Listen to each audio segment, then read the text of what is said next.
Ben écoute, on sait que Tours est une belle équipe. Tours, c'est une équipe qui a quand même un très bon début de saison pour le moment avec 3 victoires, 1 défaite. Ils sont confortables aussi sur leur patinoire. C'est une patinoire qui est un petit peu plus petite là-bas, donc évidemment qu'à chaque fois qu'il y a des matchs à Tours, c'est un match qui est très physique, très enlevé. Donc je m'attends à un match quand même serré avec 2 bonnes équipes.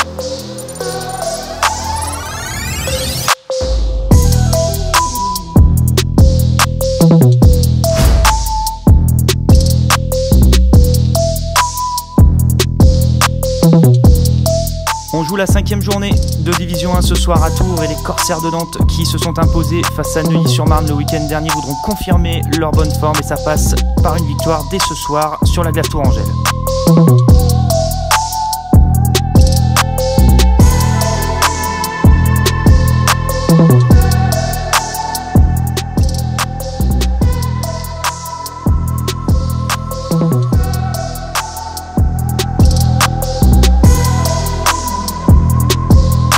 Si on est solide défensivement, qu'on joue simple, le jeu il va se faire et après à nous de mettre les chances au fond et le match on va le gagner.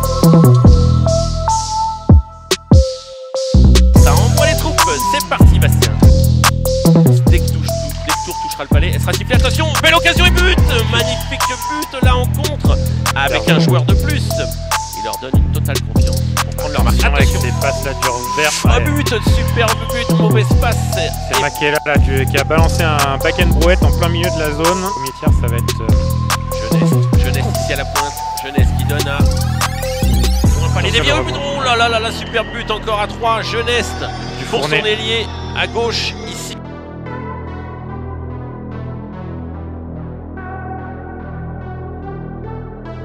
Même à 4. Rappelle, 4 c'est le premier pour entrer. Allez, oui, dans le rebond et but. Très joli, le shoot de Ville Vepsalainen est repris par Philippe Couche-Pache. Que la 2e division étant suspendue. Oh oui, but. Magnifique but, shoot de loin. Bastien, dévié par le numéro 20, Ville Vepsalainen. Shoot de loin de Alexis Pissaric. Regardez la joie des Tourangeaux. On va les mettre plus haut. Oh là là, ça va vite, ça va vite, ça va shooter, but, magnifique. Oh là là, une passe à 3, rentrée de zone, on plonge à la cage, on passe à l'aile opposée. Grosse slap shoot qui surprend Iri Blazek qui n'avait pas eu le temps de se remettre en place. Il est toujours là. Attention, oh joli but là, petite passe à 2 en supériorité numérique. Non, c'était 4 contre 4. Ce triangle formé par les 3 joueurs tourangeaux. Plan court là. Oh, et c'est un but sur une passe. Reprise de volée de l'éveillé. On a du mal à s'imaginer pouvoir les. Ouais. Oh là là là là, il y a à nouveau le même but. À nouveau Karl Léveillé sur la même passe. Numéro 27 en décalage pour Karl Léveillé. Reprise de volée 7 à 2. Et là on voit Iri Blazek, je pense qu'il veut tard, mais on fait jouer tout le monde et surtout on donne la chance aux jeunes là sur les powerplay. Oh, ça marque le jeune. Alors je sais pas si ça a été dévié devant, mais je sais pas si ça a été dévié par. Non, ça a pas été. Ça a dû être dévié par un.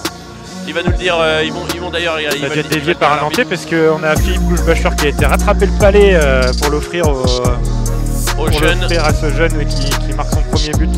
Bastien, sa famille qui doit le regarder. Attention, échappé. Oh, joli but. Waouh, tout en débordement. Brenton, le numéro 57 des Corsaires qui dépasse Tassri au 5 buts d'avance. Une réduction du score des remparts par le jeune Lemaître, on le disait.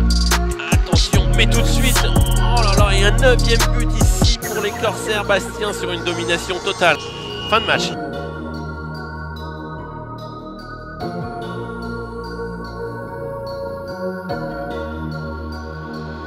Écoute, je pense que c'est difficile de ne pas être satisfait avec un résultat comme ça, une grosse victoire de 9-3. Je pense qu'on a entamé le match un petit peu de la même façon comme celui de la semaine dernière contre Neuilly, à domicile. On savait que Tours avait un excellent début de saison avec 3 victoires, 1 défaite. Tours fait partie des meilleures équipes du championnat. Puis on se devait d'être prêt, on voulait commencer le match en force. C'est les 60 minutes qu'on a joué. Je pense que même au 3e tiers-temps, sans se mettre à jouer défensivement, on a continué à faire les sacrifices. On a vu beaucoup de joueurs bloquer des tirs encore une fois devant Jonas, notre gardien de but. Un match plein, la victoire est nette. Puis d'un autre côté, ben, écoute, on reçoit Cholet la semaine prochaine à domicile. Cholet est en forme aussi. Donc, on va reprendre l'entraînement lundi, puis on va se préparer pour le prochain match. Puis,